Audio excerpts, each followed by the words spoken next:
The week before promotion, my wife's father, the boss, sat me down and said, "We gave your promotion to my nephew. He needs it more for his confidence." Then my wife told me to be proud of supporting the family. I didn't argue. I just packed my bags and left.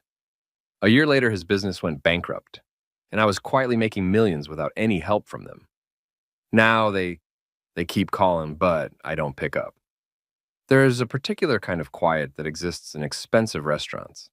Not the comfortable silence of contentment, but the weighted hush of people performing wealth. The careful clink of silverware on porcelain, the murmured conversations that never quite rise above a whisper, the studied elegance of waiters who move like shadows.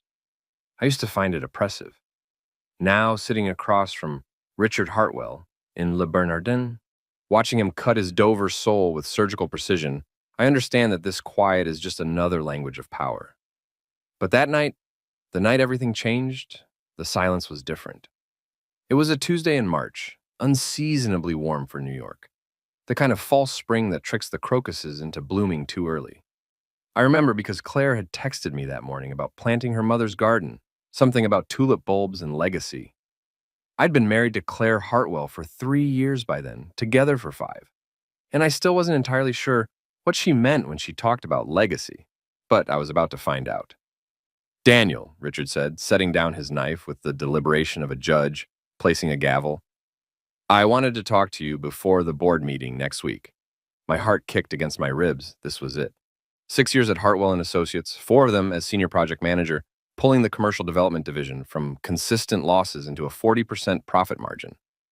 I'd personally landed the Riverside Commons project, $12 million in revenue, completed 3 months ahead of schedule and $800,000 under budget. The VP of Commercial Development position had my name written all over it, or so I'd thought. So everyone had thought. "I appreciate you taking the time, Richard." I kept my voice even, professional. Even after 3 years of marriage, I still called him Richard. He'd never invited me to call him anything else.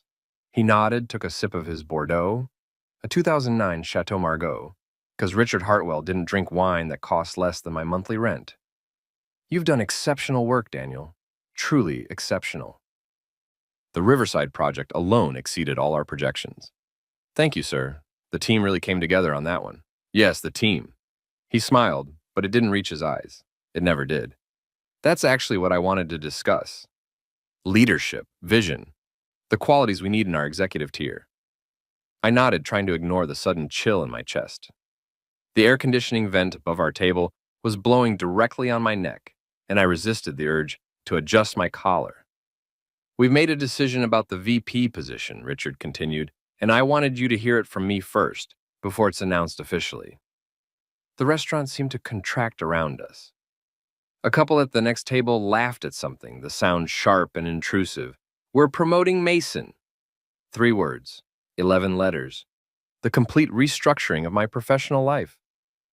"Mason," I repeated, and my voice sounded distant to my own ears, like I was hearing myself through water. "Your nephew Mason." "Yes." Richard's expression didn't change. "I know this might come as a surprise. He's been with the company for 9 months. The words came out flat. Factual. I was good at facts. Facts were safe. "He's currently an associate project manager on my team." 14 months, actually, Richard corrected, as if 2 additional months made the insanity of this decision somehow reasonable. "And yes, he's been learning under your leadership, which we greatly value. Your mentorship has been invaluable to his development." My mentorship. As if teaching someone the basics of construction permitting and client relations qualified them to leapfrog 6 years of experience and proven results. "Daniel." Richard leaned forward, and his tone shifted to something almost fatherly, which somehow made it worse. "Mason is family. And frankly, he needs this. He struggled to find his footing, to establish confidence in his capabilities. This opportunity will be transformative for him." I stared at him. The candle between us flickered in its glass housing, casting shadows that made Richard's face look carved from marble. Classical, remote, unbothered by the gravity of what he was saying. "This was my project," I said quietly. "Riverside was my design, my client relationships, my vision. I built that from nothing, and we're grateful for that."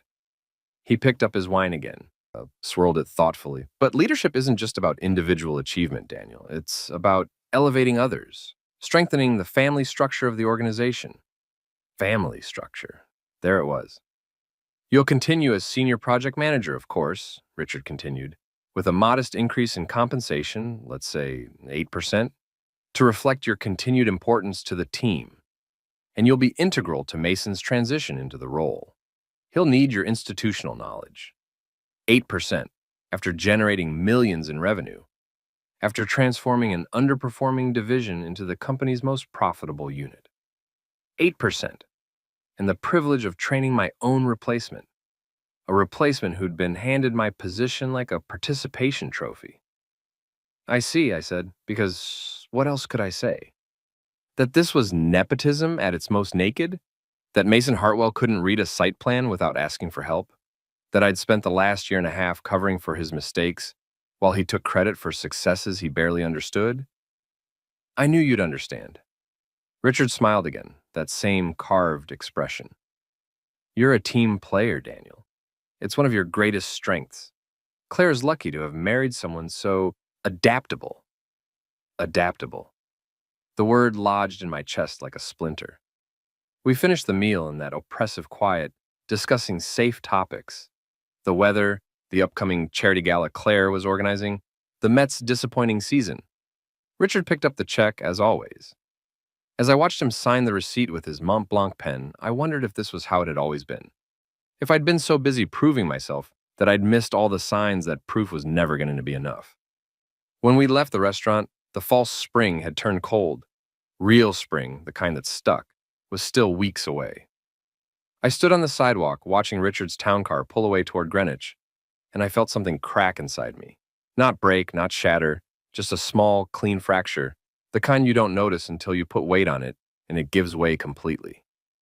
I took the subway home instead of catching a cab. It was late, past 10, and the end train was mostly empty except for a few night shift workers and a young couple leaning against each other in that unself-conscious way people do when they're newly in love. I watched them and tried to remember when Claire and I had been like that. Early on, maybe. Before I'd understood the full implications of marrying into the Hartwell family. Before I'd realized that family business meant something very different to them than it did to me. Our apartment was dark when I got home.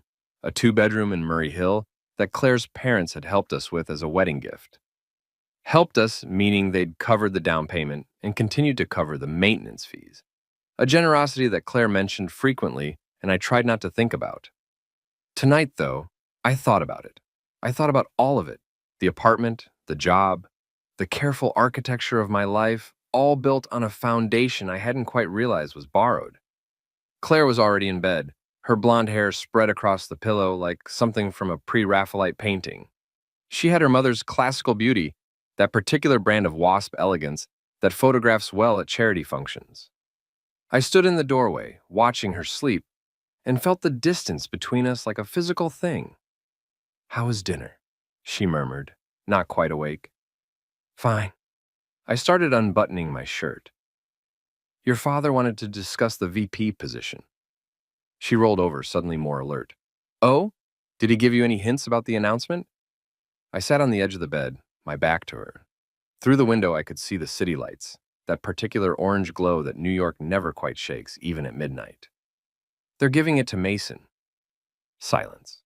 Long enough that I turned to look at her. Her expression was not surprised. That was the first thing I noticed. Not shocked, not confused, not indignant on my behalf. Just a careful blankness, the son of studied neutrality her father had worn over his Dover soul.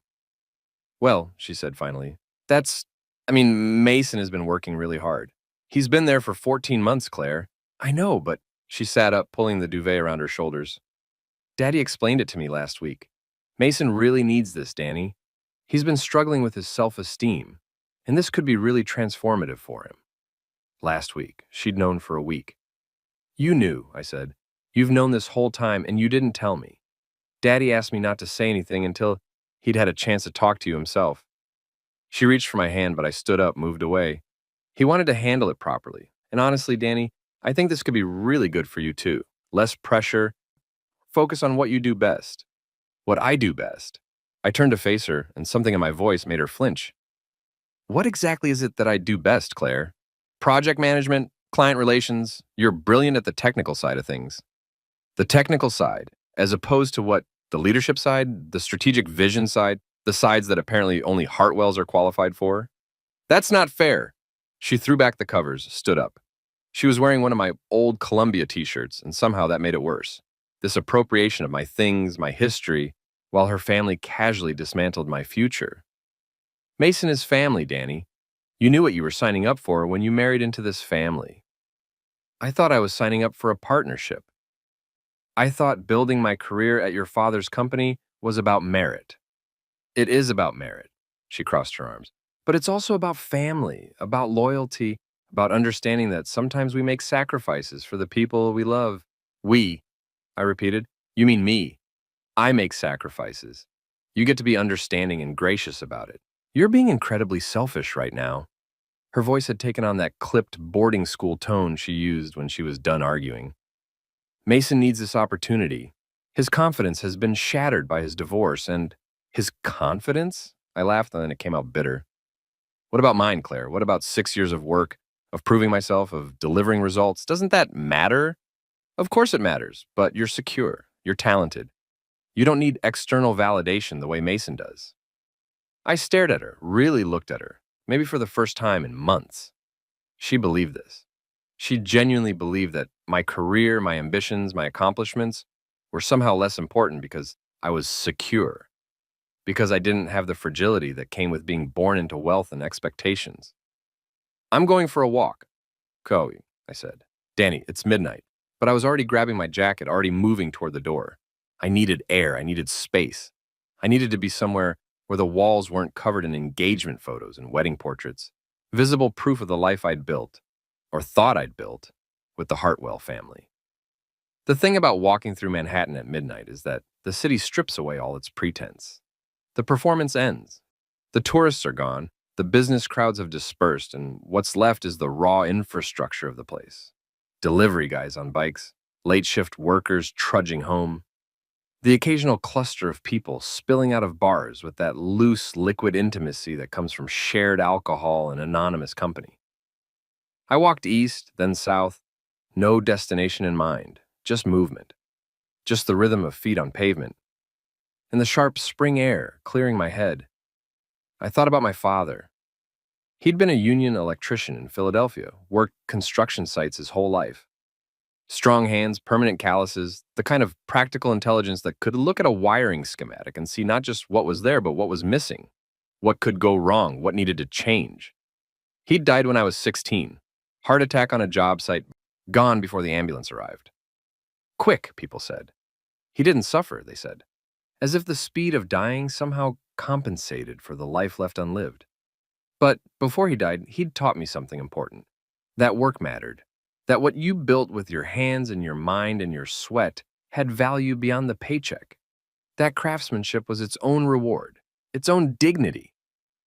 Don't let anyone tell you you're less than, Danny boy, he'd said once, after I'd come home from school upset because some kid had mocked my secondhand sneakers. You show them what you can do.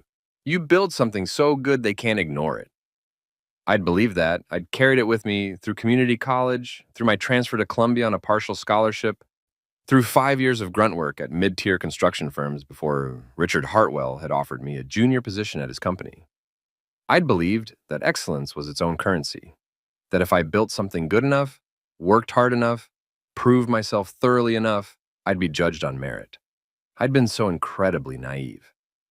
By the time I looked up, I was standing outside Grand Central Terminal. The iconic facade was lit up against the night sky.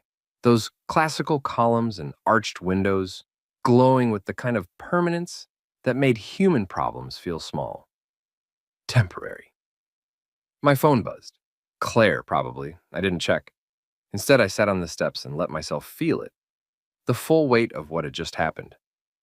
Not just the stolen promotion, though that was part of it, but the revelation behind it that I'd never really been a member of the family. I'd been useful, adjacent, a skilled employee who happened to be married to the boss's daughter. But when it came down to it, when the chips were counted and the decisions were made, I was outside the circle that mattered.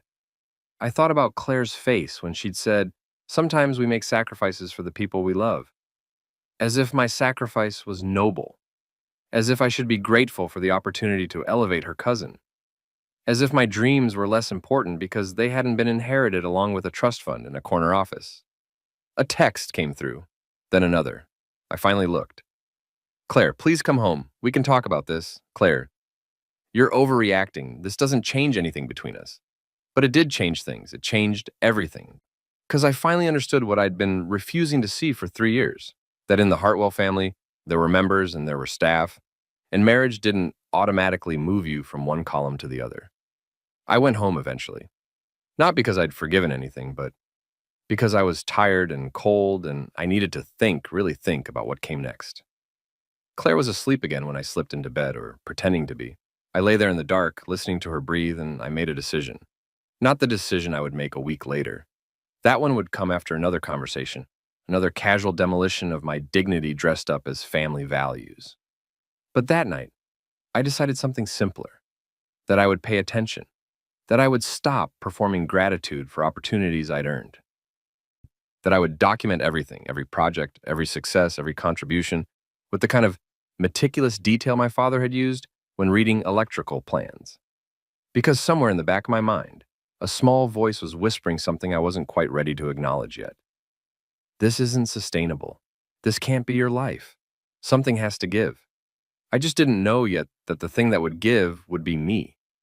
That I would be the one to walk away. That in 7 days I would pack a bag and leave behind everything I'd thought I wanted, choosing uncertainty over this particular kind of certainty. But that night, lying in the dark, next to a woman who loved me but didn't respect me, I knew one thing for sure. The silence had to end. One way or another, I was done being quiet. The board meeting was scheduled for the following Tuesday at 10 a.m. I had 6 days to prepare, though I wasn't entirely sure what I was preparing for. A gracious acceptance speech? A professional handover of my projects to my unqualified replacement? A mask so well constructed that no one would see the rage simmering underneath? I went to work Wednesday morning with a splitting headache and a coffee that had gone cold on the subway. The offices of Hartwell and Associates occupied the 32nd floor of a building in Midtown. All glass and chrome, and that particular aesthetic of expensive minimalism that the wealthy mistake for taste. My office, not a corner office, but respectable, with windows overlooking 42nd Street, felt different that morning.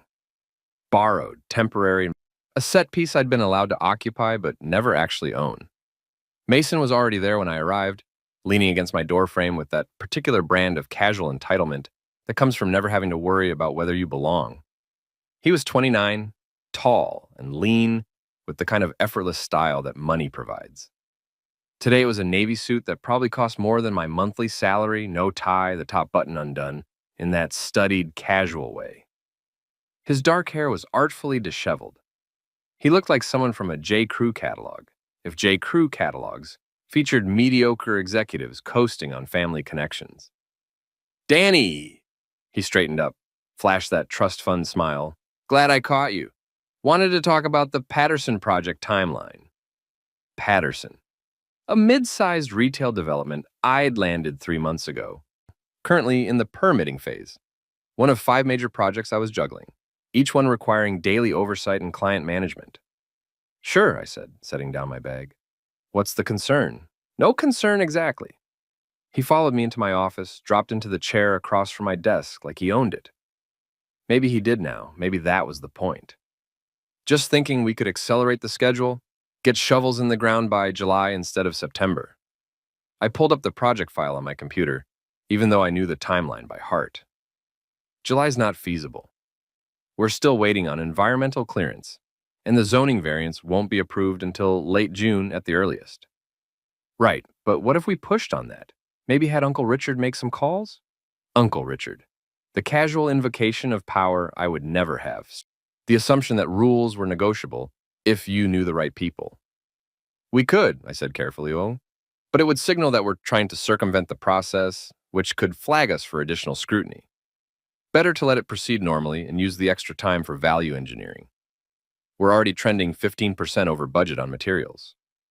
Mason waved a hand dismissively. Budget's flexible on this one. Patterson's got deep pockets. Having deep pockets doesn't mean we should waste his money. We have a contract with specific terms. Sure, sure. He was already losing interest, his attention drifting to his phone, just thinking we could make a bigger splash if we broke ground earlier. But you're the expert. You're the expert. Said with just enough condescension to let me know that the expertise, in his world, was less valuable than relationships, than blood. He left after a few more minutes of empty conversation, and I sat there staring at the Patterson file, thinking about timelines and budgets and all the careful work that went into building something real, something that didn't collapse under its own weight. By Thursday, word had spread through the office. Nothing official, but the whisper network was efficient. People stopped by my office with carefully calibrated expressions, sympathy mixed with wariness, like I was a wounded animal that might bite if approached wrong.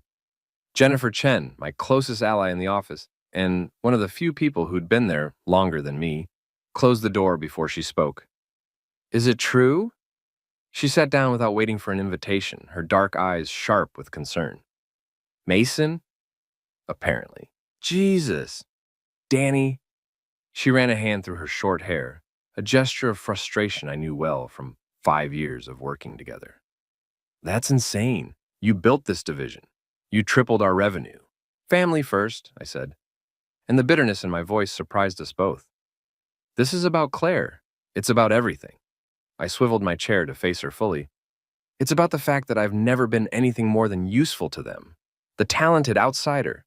The guy who makes the money but doesn't get a seat at the table. Jennifer was quiet for a moment, then said carefully, What are you going to do? I don't know yet. Because you have options, you know. Your reputation, what you've accomplished here, firms would line up to hire you. Would they? Maybe, but leaving meant admitting defeat.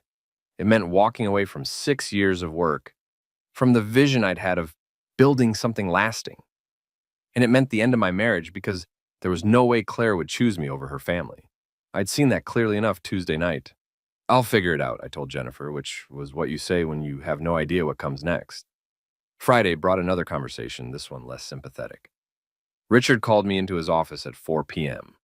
The power hour, when the light slanting through his windows was golden and dramatic, when he could sit behind his massive mahogany desk backlit like some kind of corporate deity. Daniel. He gestured to the chair. Thank you for making time. As if I had a choice. I wanted to follow up on our dinner conversation, he continued. Make sure we're aligned going forward. Aligned, corporate speak for compliant. I appreciate that, Richard. Good, good.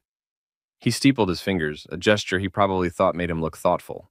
I know change can be difficult, but I'm confident you'll see this as an opportunity. Mason will need a strong number 2, someone who understands the operational side while he focuses on strategy and client relationships. Number 2, after being the unquestioned leader of this division for 4 years. And I'm prepared to sweeten the deal, Richard continued. In addition to the 8% raise, we'll allocate an additional junior PM to your team. Take some of the administrative burden off your shoulders. An additional junior PM. More people to train while Mason took credit for their work. That's generous, I said, because what else could I say? We value you, Daniel. I wanted to make sure you know that. So you're an integral part of this organization. He leaned forward, his expression almost earnest. And family. You're family now. Family.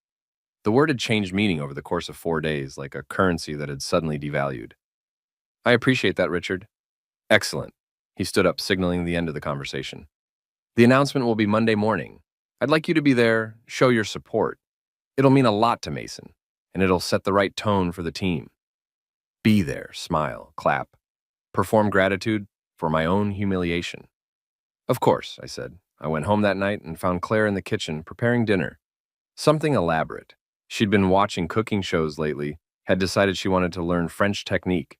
The apartment smelled like butter and herb, and classical music played softly from the speakers in the living room.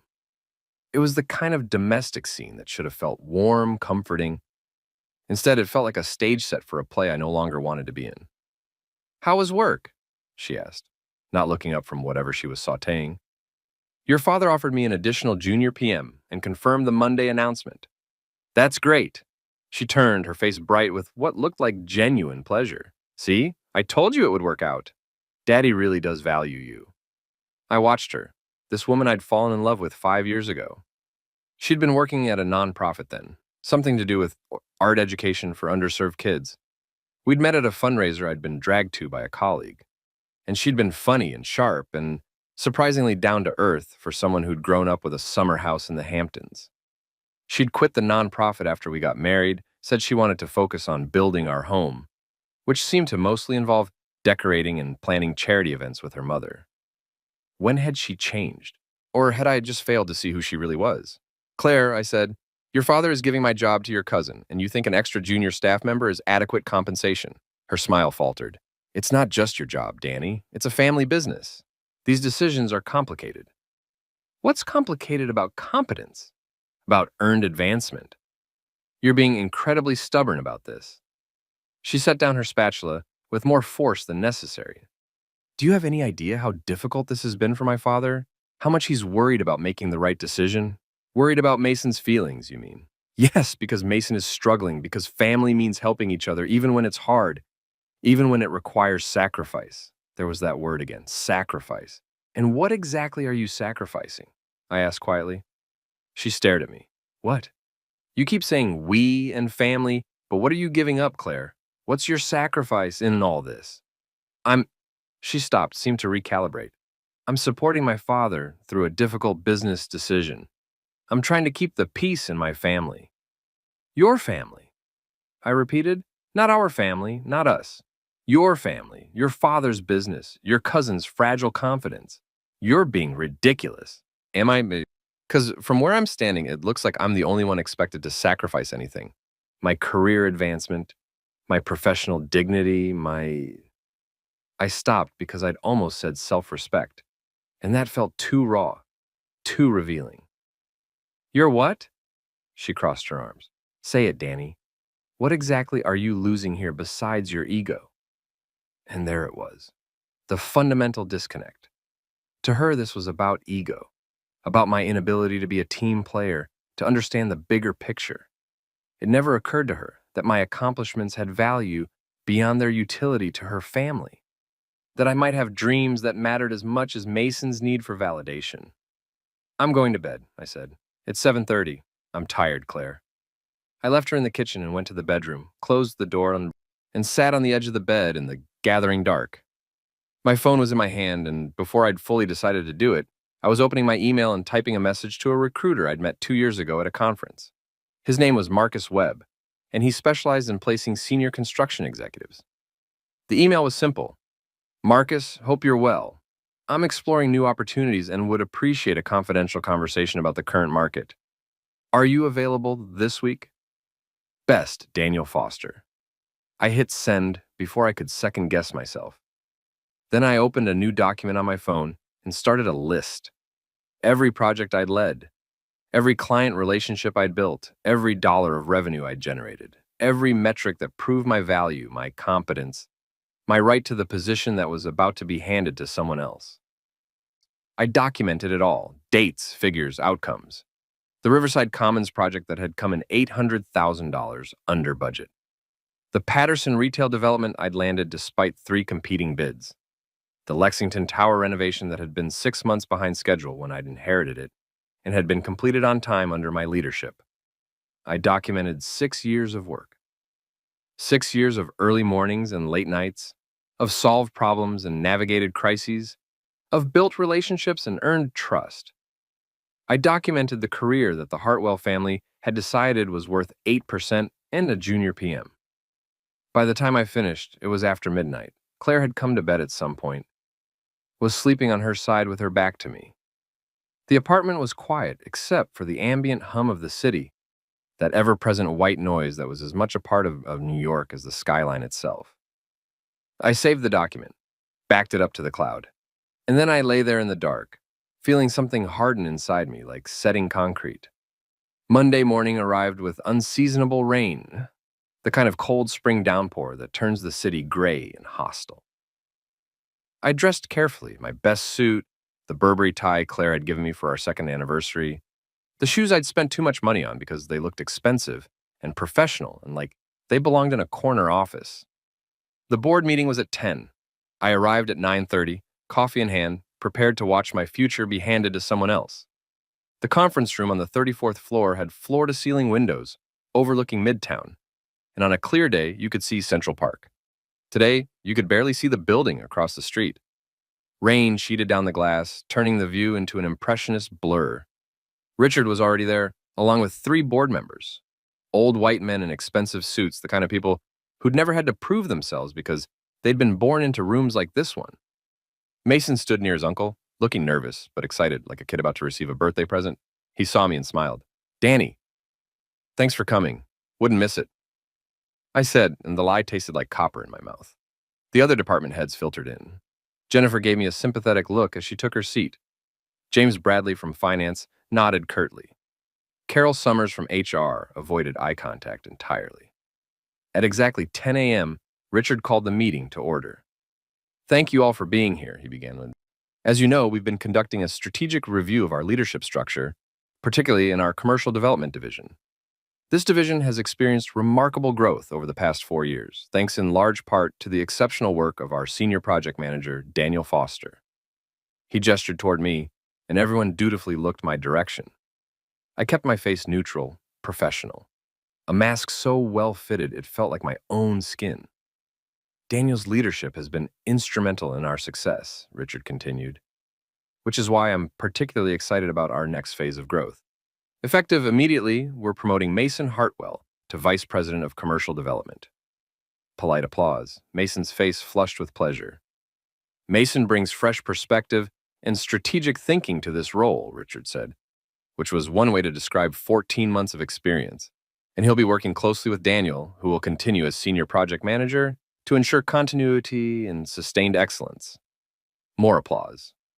Mason said something gracious about being honored and about the privilege of working with such a talented team, about his vision for the future. I stopped listening. Instead, I watched the rain on the windows, the way it distorted the city beyond, and I felt something cold and clear settle into my chest. This was who they were. This was who they'd always been. And I was done pretending otherwise. After the meeting, people filtered past me with their carefully worded congratulations, their subtle expressions of sympathy or approval or wariness. I accepted all of it with the same professional courtesy, the same mask. Mason cornered me near the coffee station. "Thanks for being here, Danny. I know this is, well, I just want you to know I'm going to rely on you heavily. You're the backbone of this division, and I'm going to need your expertise." "Of course," I said. "Whatever you need." "Great, great." He clapped me on the shoulder, a gesture of false camaraderie that made my skin crawl. "We're going to do great things together." Together. As if we were partners. As if he hadn't just been handed everything I'd worked 6 years to earn. I went back to my office and closed the door, sat at my desk and stared at my computer screen without really seeing it. My phone buzzed. Marcus Webb, the recruiter, responding to my email. "Daniel, great to hear from you. Definitely interested in talking. I have a few opportunities that might be a good fit. Can you do lunch Wednesday? There's something specific I'd like to discuss." "Best, Marcus." I typed back a confirmation, then sat there with my hands on my desk, feeling the weight of the decision I was about to make. That evening, I came home to find Claire hosting her mother for dinner. Elizabeth Hartwell sat in our living room like she owned it, which, given they'd paid for most of it, maybe she did. Drinking white wine and discussing the upcoming charity gala with the kind of intensity most people reserve for actual problems. "Daniel!" She looked up as I entered, her smile warm but distant, the way you might greet a particularly efficient butler. "We were just talking about you. Richard told me how gracious you were this morning. Very classy." Classy, as if accepting my own humiliation was a measure of character, and "Thank you, Elizabeth." "Mason is so excited," she continued, "and really this is best for everyone. You'll have more time to focus on the technical work you love, and Mason gets the leadership experience he needs." Claire appeared from the kitchen with a cheese board, because of course there was a cheese board, because this was the kind of family that had cheese boards for casual Monday dinners. "Isn't it wonderful?" she said, setting down the tray. "Everything worked out." I looked at her, really looked at her bright smile and expensive casual wear. Those artfully distressed jeans probably cost $300, and her complete guileless certainty that this had all worked out fine, that I should be happy, grateful even. Wonderful, I echoed. We ate dinner at the dining table, me and Claire and her mother, and they talked about the gala and Mason's new position and how proud Richard was. They talked about family and legacy and the importance of supporting each other. They used words like team and together and us, but every time they said us, they meant them. The Hartwells, the family. I was just the guy who'd married in, the skilled employee, the useful outsider. When Elizabeth finally left around 9, Claire turned to me with a satisfied smile. See? Mom is so pleased about how everything turned out. I told you it would be fine. Claire, I said, we need to talk. Something in my tone made her smile falter. About what? About everything. About this. I gestured around the apartment, at the life we'd built, or that I thought we'd built. About what I actually want. You're not still upset about the promotion, are you? She said it like I was being petulant, childish. I thought we'd moved past this. Move past it? Claire, it happened this morning. And you handled it really well. Mom said you were very professional about it. Professional? I laughed, and it came out harsh. Is that what matters? That I was professional while your family gutted my career? Gutted? She crossed her arms, and I could see her shutting down, retreating into that defensive posture she took whenever anyone criticized her family. That's incredibly dramatic, Danny. You still have your job. You still have your salary. You're acting like this is some kind of tragedy when it's just business. Just business, I repeated. Just the destruction of everything I've worked for. You're being ridiculous and honestly, kind of selfish. This isn't just about you. It's about Mason and his growth and I know, I interrupted. It's about Mason, about your family, about everyone except me. I've heard the speech, Claire, multiple times now. What do you want me to say? Her voice had gone cold. That it's unfair? Fine, maybe it is. But life isn't fair, Danny, and sometimes you have to make compromises for the people you love. You keep saying that. But when do you compromise? When does your family compromise? We compromise all the time, she said, her voice rising. Do you have any idea how much my parents have done for you? The apartment, the job, the connections. You'd still be working at some mid-tier firm in Queens if it wasn't for my father. And there it was. The thing that had been hovering between us for 3 years finally said out loud, the fundamental belief that I owed them, that everything I'd achieved was because they'd allowed it, that my talent, my work, my accomplishments were somehow less real because they'd happened in their orbit. I think, I said quietly, that I need some space to think. Space, what does that mean? It means I'm going to stay somewhere else for a few days. Clear my head. You're leaving? She looked genuinely shocked, like this possibility had never occurred to her. Over a work thing? Over everything, Claire. Over the fact that your family will never see me as anything more than useful. Over the fact that you agree with them. That's not true, isn't it? Because every time I've tried to talk to you about this, you've defended them. Every time. Not once have you acknowledged that maybe, just maybe, what they're doing isn't okay. She was quiet for a moment, and I thought maybe, she was actually hearing me. Then she said, you should be proud, Danny. Proud of supporting the family. That's what marriage is about. Supporting the family, her family, not us. I went to the bedroom and started packing. Not everything, I wasn't ready for that level of finality yet, but enough for a week or two. Clothes, toiletries, my laptop, the folder of documents I'd been compiling. Claire stood in the doorway, watching. Where will you go? She asked. A hotel. I'll figure it out. This is insane. You're throwing away our marriage over a job promotion. I'm not throwing anything away. I zipped up my bag, turned to face her. I'm just finally seeing clearly. Seeing what? That I can't keep doing this. That I can't keep being the person who sacrifices everything while everyone else decides that I should be grateful for the opportunity. You're not sacrificing everything. Claire. I cut her off gently. I generated $4 million in revenue for your father's company last year. I brought in 3 major clients. I completed 5 projects ahead of schedule. And in return, I got 8% and a pat on the head in your cousin's hand-me-down career. She was crying now, tears sliding down her cheeks in that way she had that usually made me want to comfort her. But tonight, I felt nothing, no guilt, no regret, just a clear, cold certainty. If you walk out that door, she said. Don't expect me to wait around. I wouldn't dream of it, I said, and then I picked up my bag and left. The rain had stopped by the time I hit the street, but the pavement was still slick, reflecting the streetlights in wavering patterns. I walked for several blocks before I called a car, and in that space, in that silence, I felt something I hadn't felt in years: free. I spent that night at a Hampton Inn near LaGuardia. Not glamorous, but clean and anonymous and entirely mine. I lay in the generic hotel bed staring at the textured ceiling and felt the full weight of what I'd just done. I'd walked out on my marriage, effectively quit my job, even if I hadn't said the words yet. Dismantled the life I'd spent 5 years building because I couldn't stomach one more day of being diminished. My phone buzzed throughout the night. Claire mostly, then her mother, then Richard. Messages ranging from concerned to angry to coldly practical. Claire, this is childish. Come home.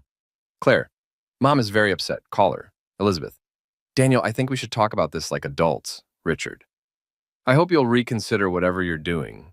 We can discuss this rationally. I didn't respond to any of them. What was there to say that I hadn't already said? Instead, I opened my laptop and started working. Not on Hartwell projects, those felt contaminated now, like artifacts from someone else's life.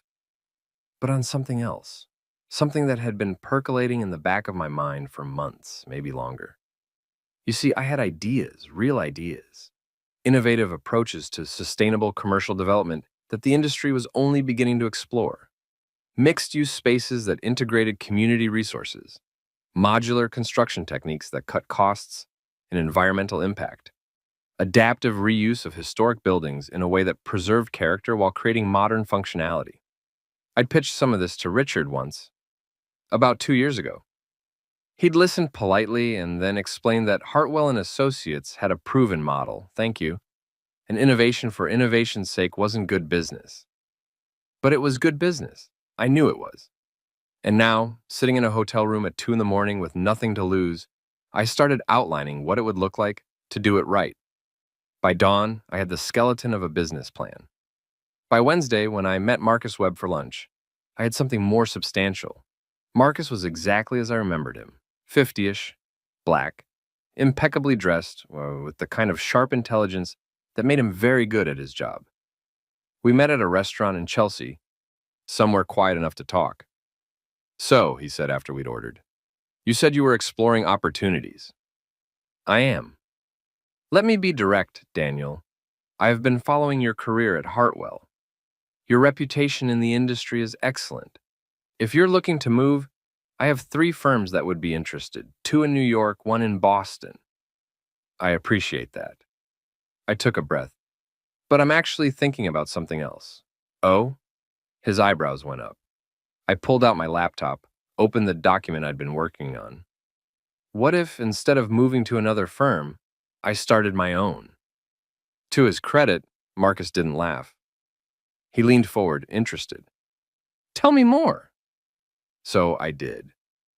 I walked him through my vision, a boutique development firm focused on sustainable, community-integrated projects, smaller scale than the massive developments firms like Hartwell handled, but more innovative, more thoughtful, more profitable, actually, if you did it right. I have relationships with 3 major clients, I explained, built over 6 years.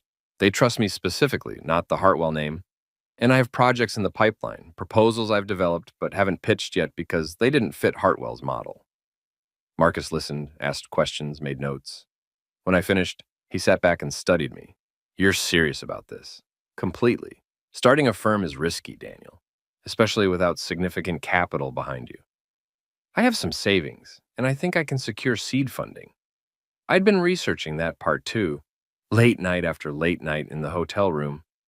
There are investors interested in sustainable development. The market's there. The market is, Marcus agreed. The question is whether you are. Running your own firm is different than being a top PM. It's client cultivation, business development, HR, accounting, all the parts you probably hate. I'm aware. I smiled slightly. But I'm also tired of building other people's visions. I want to build my own. Marcus was quiet for a long moment.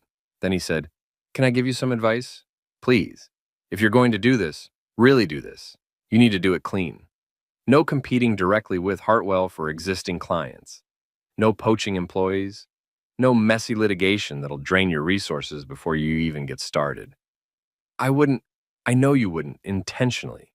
But Richard Hartwell strikes me as the kind of man who doesn't take kindly to people leaving his orbit, especially family.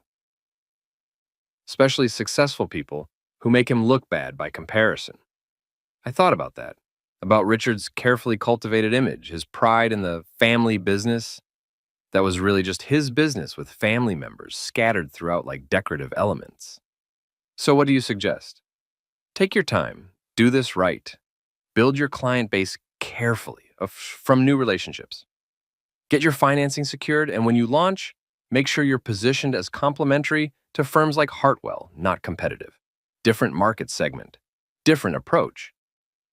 It was good advice, smart advice, the kind of long-term thinking I'd need if I was going to make this work. Thank you, I said. Don't thank me yet. Marcus smiled. Thank me when you're successful enough to send referrals my way. We talked for another hour about financing, about market positioning, about the contacts he had who might be interested in what I was building. By the time we parted ways, I had a list of potential investors to approach and a clearer sense of what the next 6 months might look like. I also had a decision to make. I went back to the apartment that afternoon knowing Claire would be at her weekly tennis game with her mother. I needed clothes, documents, my good laptop.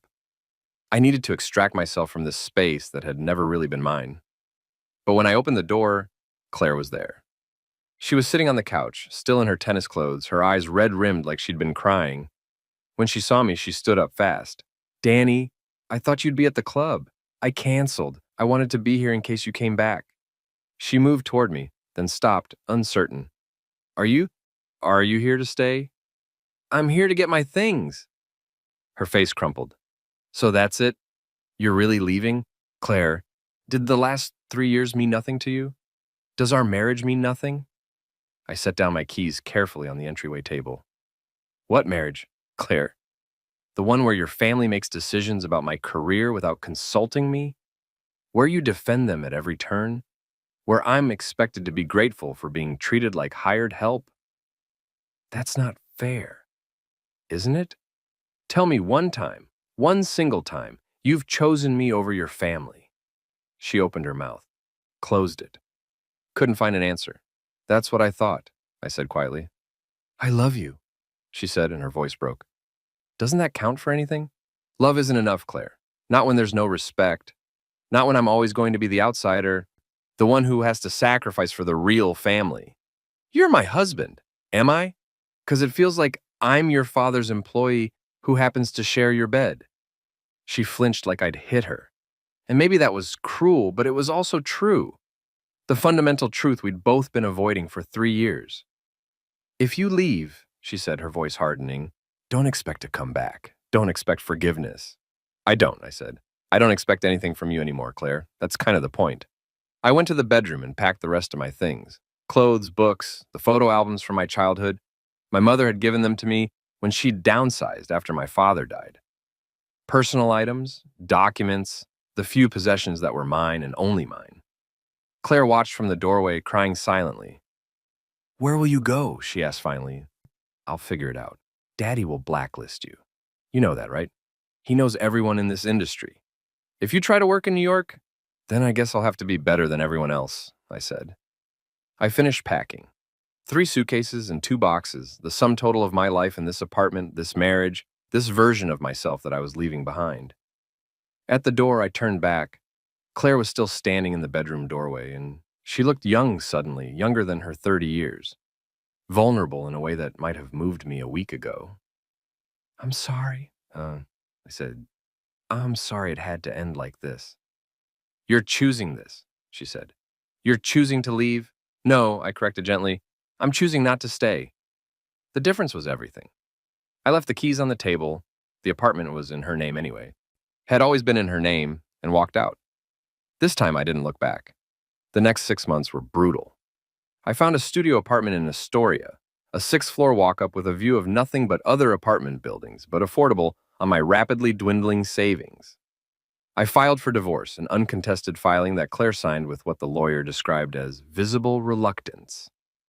We split our minimal shared assets, mostly furniture I didn't want anyway, and I walked away from the marriage with less than I'd entered it with.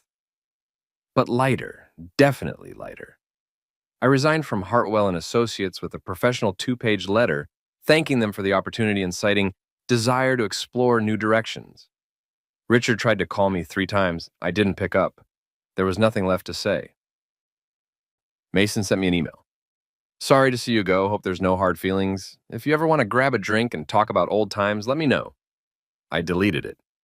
Jennifer Chen called me the day my resignation was announced.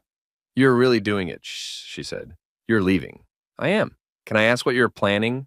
So I told her about the business plan, about the vision, about the investors I'd started talking to, about the idea of building something new, something mine. She was quiet for a long moment. Then, if you need someone who knows their way around project management and isn't afraid of startup risk, let me know. I've been thinking about a change myself. That conversation gave me something I'd been missing, hope that I wasn't completely insane.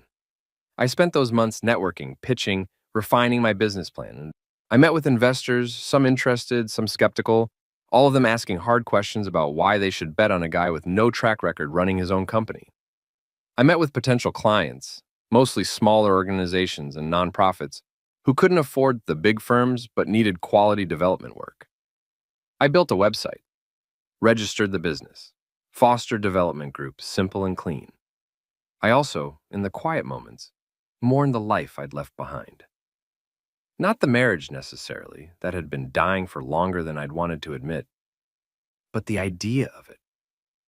The vision I'd had of partnership, of building something together, of being part of something larger than myself. But there were other things larger than myself. Better things. Things that didn't require me to shrink to fit.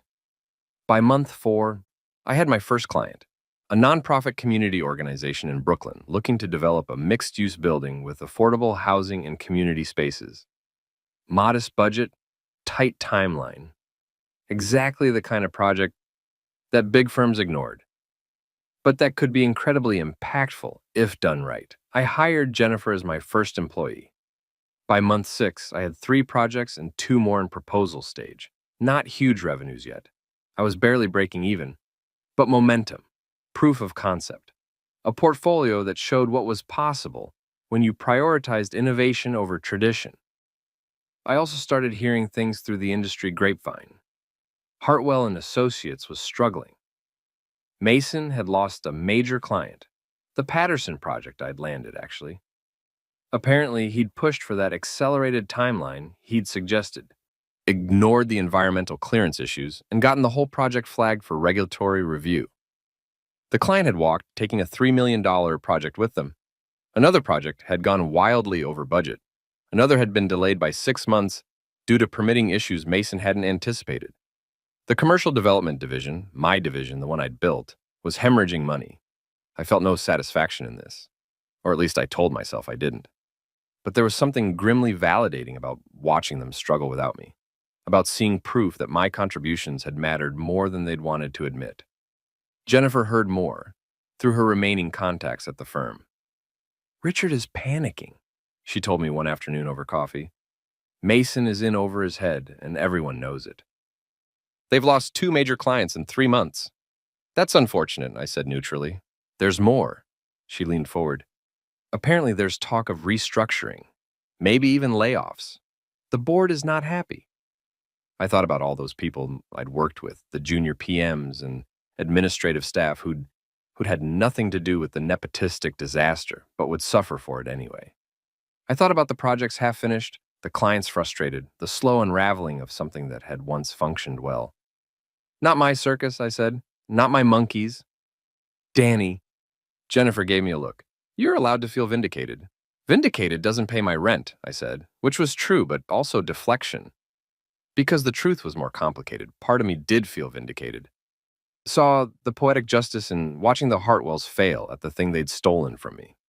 But another part, the part that had genuinely cared about the work, about building things that mattered, just felt sad. Sad that it had come to this. Sad that competence mattered so little compared to bloodlines. By month 8, I'd stopped checking on them. I had enough of my own work to focus on, enough of my own momentum to maintain. Foster Development Group was growing, slowly, carefully, but growing. I'd hired 2 more people, moved into a real office space in Long Island City, started to build something that felt sustainable. And then, at month 11, my phone started ringing. The first call came on a Tuesday morning in January, almost exactly a year after Richard had sat me down in Le Bernardin and explained that my work wasn't quite as valuable as Mason's need for confidence. I didn't recognize the number, let it go to voicemail. When I listened later, I heard Richard's voice, carefully modulated and professionally pleasant. Daniel, it's Richard Hartwell. I hope this message finds you well. I wanted to reach out and see if you might have time for a conversation. There are some opportunities I'd like to discuss. Please call me back at your convenience. I deleted the message. The second call came 3 days later. This time it was Mason. Hey, Danny. Long time. Listen, I know things ended kind of weird between us, but I wanted to talk to you about potentially collaborating on something. There's this project that could really use your expertise.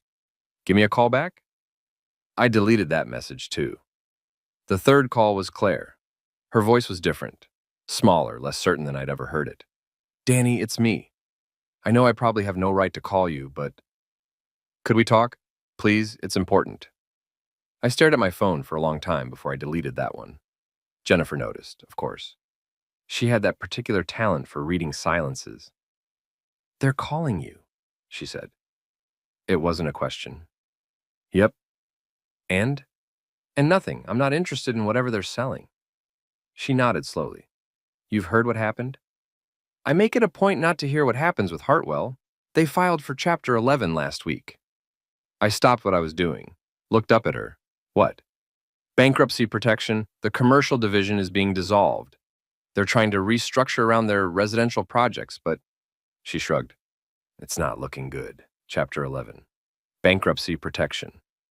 The mighty Hartwell and Associates, 3 generations of construction legacy, circling the drain. How bad, I asked, and told myself I was asking professionally, not personally. Bad. Mason lost 4 major clients in 6 months. There were cost overruns, legal issues, one project that got stopped entirely due to safety violations. The board tried to course correct, but the damage was done. Richard had to take out personal loans to cover payroll last quarter. Personal loans. Richard Hartwell, who'd probably never borrowed money in his life, taking out loans to keep his company afloat. I'm sorry for the employees, I said. The people who didn't have anything to do with their bad decisions. Most of them have already jumped ship. I still have friends there, or I did before they got laid off. 30% of the workforce gone in the last 3 months. I sat down heavily in my office chair. This was bigger than I'd realized. Not just some projects going badly, but complete systematic failure. The kind of collapse that doesn't happen from bad luck, but from fundamental incompetence. They're saying, Jennifer continued carefully, that if they'd kept you, none of this would have happened. That losing you was the beginning of the end. That's not... I stopped, because actually, maybe it was. Maybe my absence had been the first domino, and everything else had followed from that initial act of nepotistic stupidity. My phone rang again. Richard, the same number as before. Jennifer raised her eyebrows. You going to answer? I let it ring through to voicemail.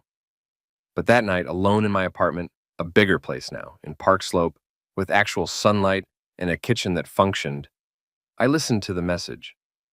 Daniel. Richard's voice was different now, strained, older somehow. I realize I have no right to ask this, but I need to speak with you. It's about the company, about mistakes that were made. Please, I'm asking you, person to person.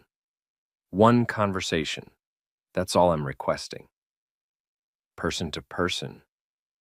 As if we'd ever been peers. I poured myself a whiskey. I'd started keeping better liquor now that I could afford it, and sat by my window, looking out at the Brooklyn brownstones lit up against the winter night. What did I owe the Hartwells? Nothing. Less than nothing.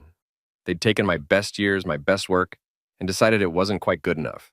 They'd humiliated me, dismissed me, treated me like an interchangeable part in their family machine. But there was a but. Because I wasn't Richard. I wasn't Mason. I wasn't any of them. And maybe that meant I didn't act like them either. I called him back the next morning. Richard, I said when he answered, his voice bright with what sounded like relief. You wanted to talk. Daniel, thank you. Thank you for calling back. A pause. Can we meet in person? I don't think that's necessary. Whatever you need to say, you can say it now. All right. He took a breath and I could hear the weight in it. I'm calling to ask for your help. My help. Yes. The company is. We're in trouble, Daniel. Real trouble. The restructuring isn't going well. And the board is considering liquidation, complete closure. And I thought perhaps if you came back, if we could bring you on as a consultant or even. Stop. I cut him off, and my voice was colder than I'd intended. Let me make sure I understand. A year ago, you gave my job to your nephew because he needed it more. You offered me 8% and a junior PM as consolation for destroying my career. And now that Mason has run your company into the ground, you want me to come back and fix it? Silence. Richard, I said, the answer is no. Daniel, please. No. I have my own company now, my own clients, my own work that actually matters. Why would I abandon that to save you from the consequences of your own bad decisions? Because there are people there, good people, whose jobs are at stake, people with families, with mortgages. It was a good argument. A manipulative argument. Good. Appeal to my sense of responsibility, my care for the collateral damage. Then maybe you should have thought about them before you prioritize family connections over competence, I said. You're right. His voice cracked slightly. You're absolutely right. I made a terrible mistake, Daniel. I chose family over merit, and I'm paying for it now. We all are. Yes, I agreed. You are. Is there anything, any amount of money, any position, any equity stake that would make you reconsider? I thought about it. Really thought about it. Not because I was tempted, but because I wanted to understand what I was feeling. It wasn't satisfaction. It wasn't triumph, just a kind of sad clarity about how predictable this all was. No, I said finally, there isn't. Because it's not about money, Richard. It never was. It was about respect, about being valued for what I actually contributed, not for how useful I was to your family's needs. And you didn't respect me then. You don't respect me now. You just need me. I do respect you. If you respected me, you would have promoted me based on my work. You would have listened when I told you Mason wasn't ready. You would have treated me like a professional instead of an employee who happened to marry your daughter. Another silence. Longer this time. You're not going to help us, Richard said finally. It wasn't a question. No, I'm not. I understand. He paused. For what it's worth, I am sorry, truly. I made a choice I thought was best for my family. And I was wrong. And I'm sorry that you paid the price for my mistake. It was, I thought, probably the most honest thing Richard Hartwell had ever said to me. I appreciate that, I said. I do, but an apology doesn't erase a year of consequences. No, he agreed. It doesn't. We said goodbye with a strange formality, like diplomats ending a failed negotiation. When I hung up, I felt nothing. No anger, no vindication, no satisfaction. Just a kind of emptiness where those feelings might have been. Jennifer found me staring at my phone an hour later. You talked to him, she said. Yeah, and I said no. She nodded slowly. How do you feel about that? I don't know, I admitted. Maybe ask me in a month. But the calls didn't stop. Over the next 2 weeks, I heard from 5 different people connected to Hartwell and Associates.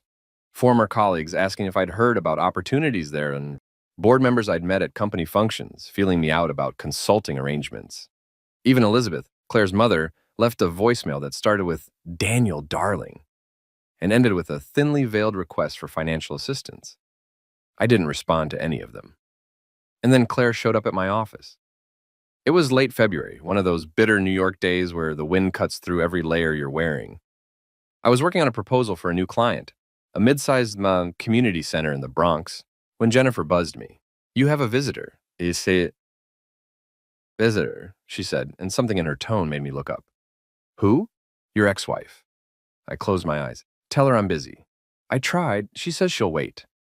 Of course she would. I made her wait anyway. Finished the section I was working on, made myself a coffee, checked my email. 30 minutes of petty power games before I finally told Jennifer to send her in. Claire looked different, thinner, older, less polished than I remembered. Her hair was pulled back in a simple ponytail, and she was wearing jeans and a parka. No designer labels visible, which for Claire was like showing up naked. Danny, she said, and her voice was soft, uncertain. Claire, I gestured to the chair across from my desk. What can I do for you? She sat down, clutching her purse like a shield. I'm sure you've heard about the company. I've heard. Then you know how bad it is. I have some idea, yes. She bit her lip, a gesture I remembered from our marriage, usually deployed before asking for something. Daddy said he called you, that you refused to help. That's accurate. Danny, please. She leaned forward. I know things ended badly between us. I know I didn't. I know I should have supported you more, but this isn't about us. It's about my family, about everything they've built. Everything they built, I repeated. And you mean everything my work helped sustain before they decided Mason was more important? That was a mistake. She said it fast, like ripping off a Band-Aid. We all know it was a mistake now. Mason knows it. Daddy knows it. Everyone knows it. A little late, don't you think? It doesn't have to be too late. She reached across the desk, tried to take my hand. I pulled back. You could still help. You could still save the company. And Daddy would make it worth your while. Equity, control, whatever you want. Whatever I want, I said. Interesting. Because a year ago, what I wanted was the VP position I'd earned. And I was told that wasn't possible. Because we were idiots. She was crying now, tears streaking down her face. We were stupid and privileged, and we took you for granted. I took you for granted. And I'm sorry, Danny, I'm so sorry. I looked at her, really looked at her, and tried to find some remnant of the woman I'd fallen in love with. But all I saw was desperation. Not regret for how she'd treated me, but fear of losing the comfortable life she'd always known. Claire, I said gently, I can't help you. Can't or won't? Both. I leaned back in my chair. I can't because I have my own company now, my own obligations. I have employees depending on me, clients who trust me. I can't just abandon that to fix your family's mess. And the won't part? Her voice had gone cold. I won't because they don't deserve it. Your father chose family over merit. He chose Mason's feelings over my proven track record. And now he wants me to bail him out because that same choice destroyed the company. Why would I reward that? Because you're better than us. She stood up abruptly. Because you always were. Because you're the one who actually cared about the work, about doing things right, because... She stopped, took a breath. Because that's who you are. It was a good speech, maybe even true, but it didn't change anything. I'm sorry about your family's situation, I said. I really am. I'm sorry for all the people who are losing their jobs through no fault of their own. But I'm not the solution to a problem your father created. So that's it? You're just going to let everything collapse? I'm not letting anything happen, Claire.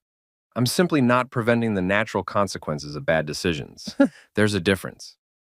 She stared at me for a long moment, and I watched her cycle through emotions, hurt, anger, disbelief, finally landing on something like resignation. I guess I deserve that, she said quietly. This isn't about deserving anything, it's about capacity. I don't have the capacity to save Hartwell and Associates. Even if I wanted to, which I don't, the damage is too extensive. Your father needs to accept that and work with what's salvageable. There's nothing salvageable.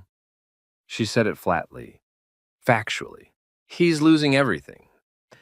The company, the reputation, probably the house in Greenwich. My mother is devastated. Mason is, I don't even know, he's barely functional. I felt a flicker of something, not quite sympathy, but something adjacent to it. That's hard, I acknowledged. I'm sorry you're going through it. Are you? She looked at me with red-rimmed eyes. Because from where I'm standing, it looks like you got exactly what you wanted. Revenge. I didn't want revenge, Claire. I wanted respect. And when I couldn't get it from your family, I went and built something where I could respect myself. That's not revenge. That's survival. She nodded slowly, seemed to accept that. Can I ask you something? Sure. Do you ever think about us? About what we could have been? I considered lying, considered the kind thing to say. But we were past kindness now. Sometimes, I admitted.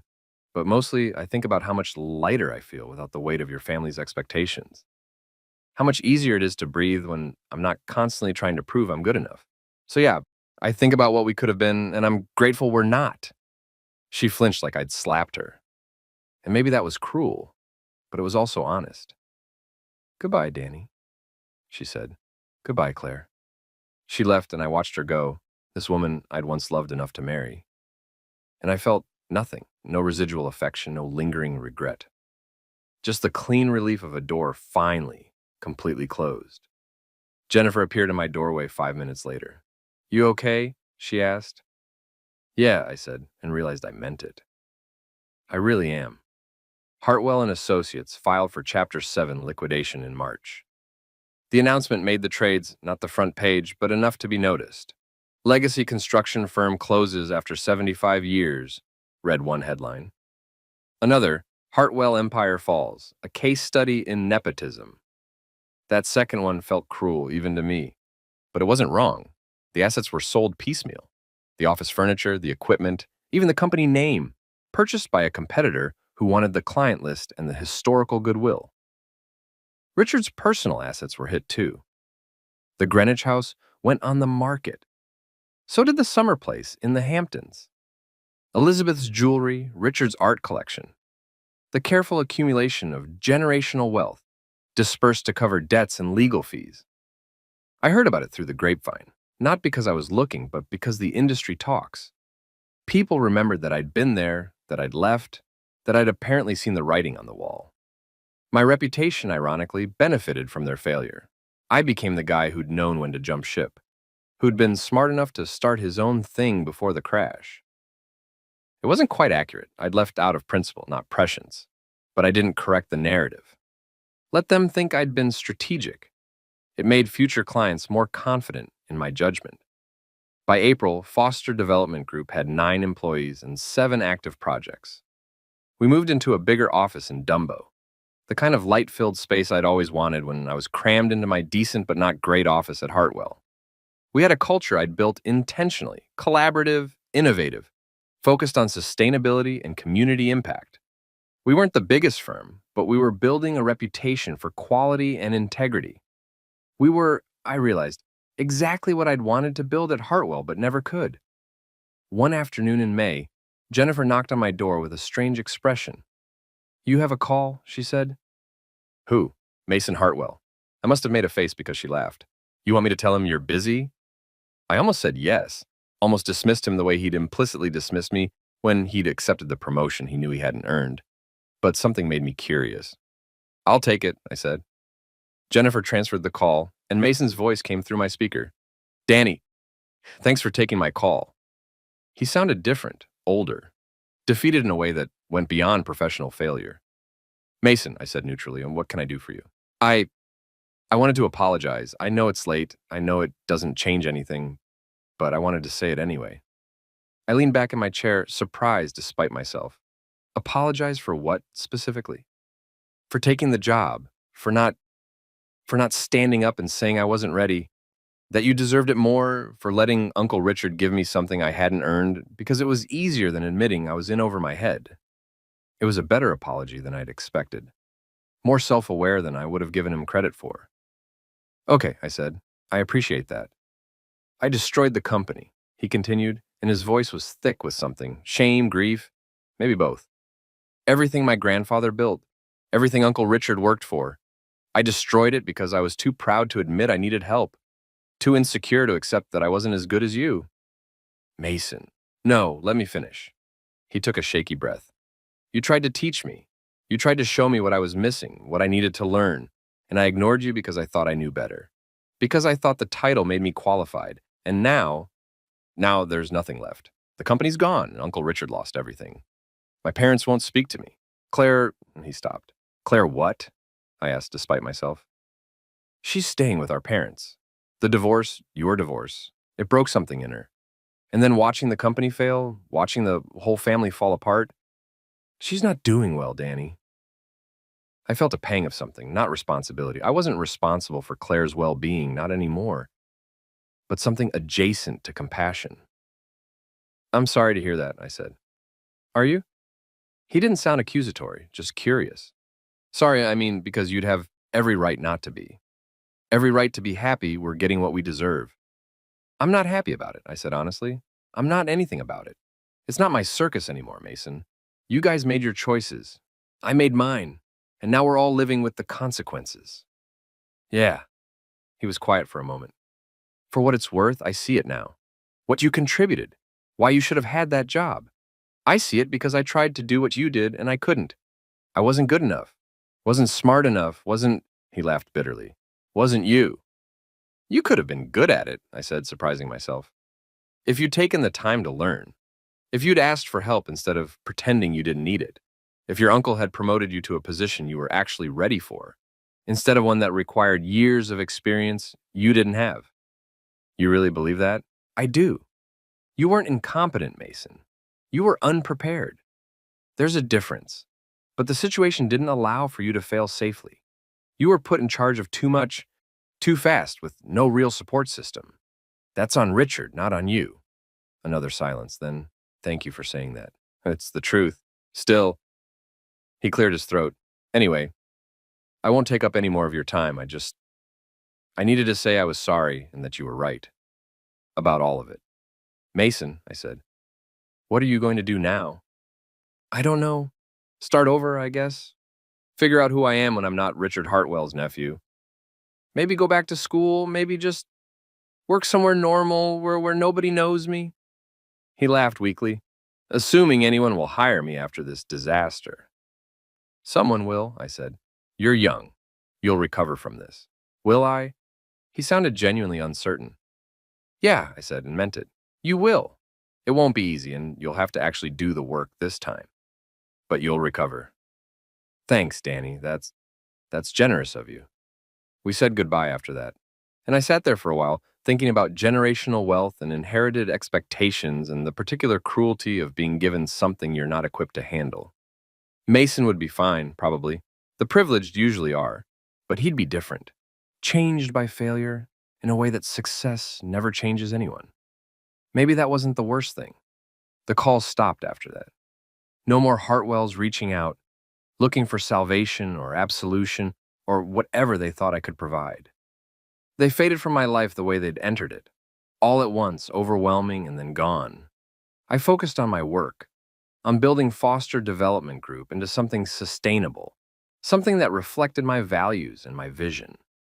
We landed bigger projects, hired more people, developed a specialty in adaptive reuse and sustainable community development that got us featured in trade publications and architectural journals. By the end of the year, we were profitable, solidly, comfortably profitable. Not Hartwell-level money, not that Hartwell-level money had been sustainable anyway, but enough that I could pay my employees well, contribute to retirement accounts, and still have money left over for the things I actually cared about. I bought a condo in Park Slope, a 2-bedroom with exposed brick and big windows. I started dating again. Nothing serious, just reminding myself that there was life beyond work and disappointment. I reconnected with old friends I'd lost touch with during my marriage when my social life had been subsumed by the Hartwell orbit. I built a life. Not the life I'd planned when I'd married Claire, not the trajectory I'd imagined when I'd joined her father's firm. But something better, actually. Something that was wholly mine. And sometimes, late at night when I couldn't sleep, I'd think about that dinner at Le Bernardin, about Richard's carefully casual destruction of my career. About the moment I'd understood, with perfect clarity, that I would never be more than useful to the Hartwell family. And I'd think about the choice I'd made to leave, to walk away from the security and comfort and approval I'd been chasing, to choose the uncertainty of building something new over the certainty of staying small. It was the hardest decision I'd ever made. It was also the best one. Because here's what I learned. Sometimes the thing that feels like failure, leaving the marriage, quitting the job, starting over with nothing, is actually the first step towards something better. Sometimes what looks like loss is actually liberation. Sometimes you have to burn down the life that's killing you to make room for the one you're meant to live. It's been 3 years now since that Tuesday night at Le Bernardin. 3 years since Richard Hartwell casually dismantled my career over Dover Sole and expensive wine. 3 years since I walked out of my marriage and my job and the life I'd been trying so hard to build in their world. Foster Development Group now has 23 employees. We completed 15 projects last year, with a gross revenue that would have made Richard's eyes water. Not because it's astronomical, but because it's all mine. No family obligations, no nepotistic promotions, no one questioning whether I've earned what I've built.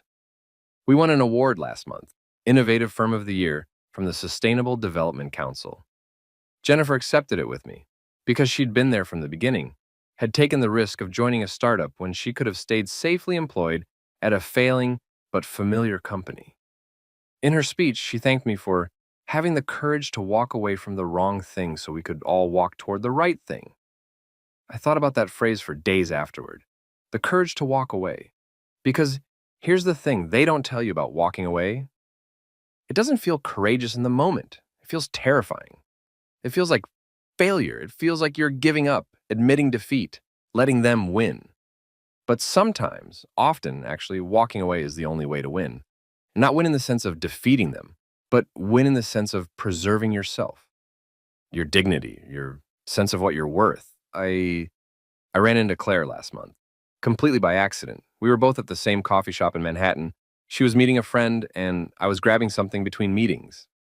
Our eyes met across the room, and for a second I thought about pretending I hadn't seen her. But I went over instead. Claire, Danny. She stood up, awkward, uncertain. How are you? Good. Really good, actually. You? I'm. She paused, seemed to recalibrate. I'm okay, getting there, Mun. She looked different than she had in my office that day. Healthier. There was color in her cheeks, and her eyes weren't as hollow. She was dressed more simply than I'd ever seen her during our marriage. Jeans, a sweater, minimal jewelry. I heard about your award, she said. The sustainable development thing, that's really amazing. Thank you. It's been a lot of work, but good work. I'm glad. She smiled, and it looked genuine. I'm glad you're doing well, that you got out when you did. How's your family? I asked because it felt polite. Dad's working for the firm that bought the Hartwell name. Consulting mostly. It's hard for him not being in charge anymore, but he's adapting. She fiddled with her coffee cup. Mason's in Chicago. Went back to school for project management, actually. Decided to learn it properly this time. Good for him. And she took a breath. I'm working again at a nonprofit, arts education for kids, similar to what I did before we got married. That's great, Claire, really. It is, she nodded. It's good to be doing something that matters, something that's mine, you know? I did know. That was exactly what I knew. We talked for a few more minutes, surface level stuff, catching up without getting too deep. And then her friend arrived, and we said our goodbyes. But before she left, she touched my arm briefly.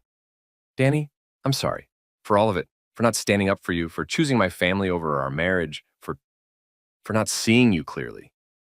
I know, said she. I appreciate that. You were right to leave. I know that too.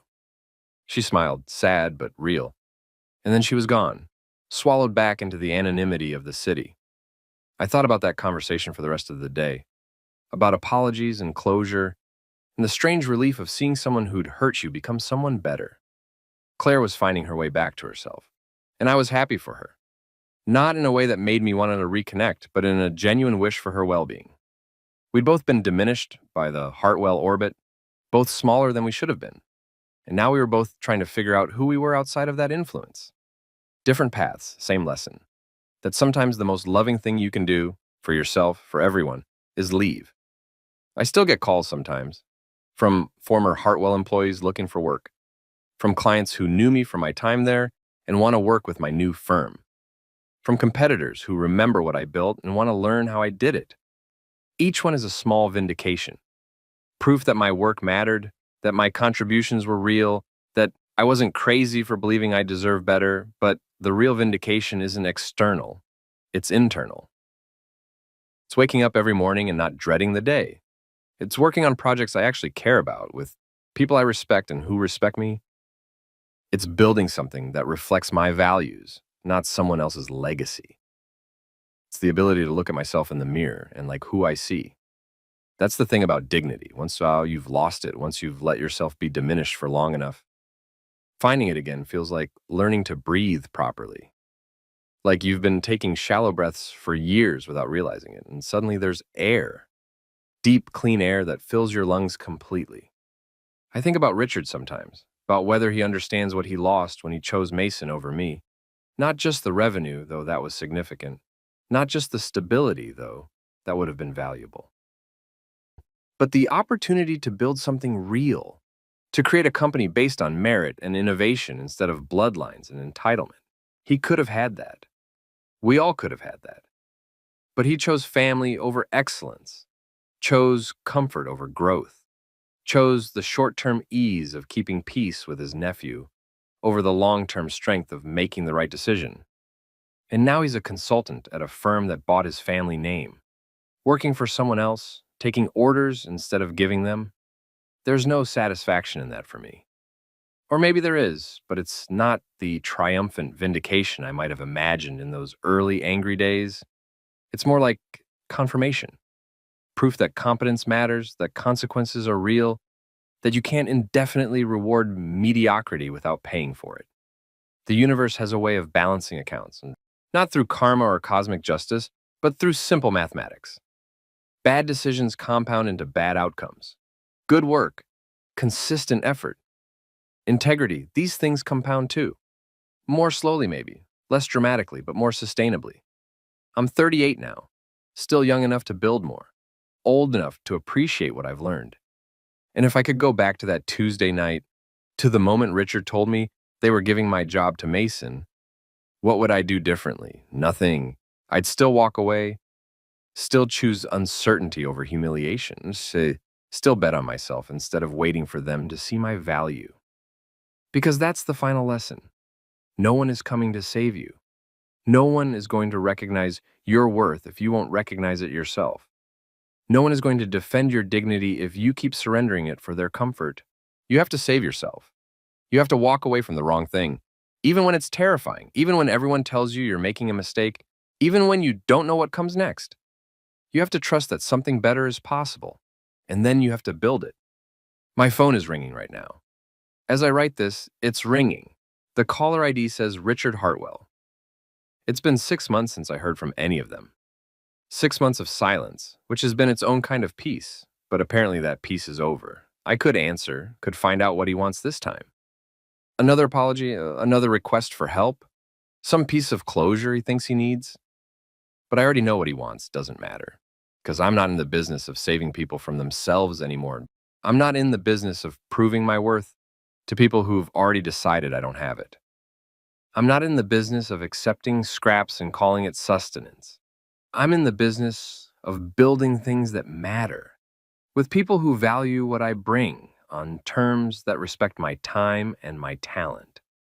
The phone stops ringing, goes to voicemail. I don't listen to the message. Instead, I pull up the proposal I've been working on, a mixed-use development in the South Bronx that will include affordable housing, community spaces, and a small business incubator. It's the kind of project that won't make me rich, but will make a difference. The kind of work I couldn't have done at Hartwell, because it didn't fit their model, their approach, their narrow vision of what mattered. But it fits mine, and that's enough.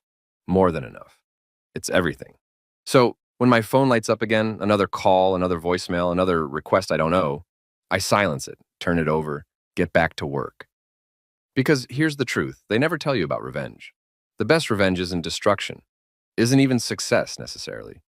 The best revenge is building a life so good, so full, so aligned with your values that what they did to you becomes irrelevant. Background noise.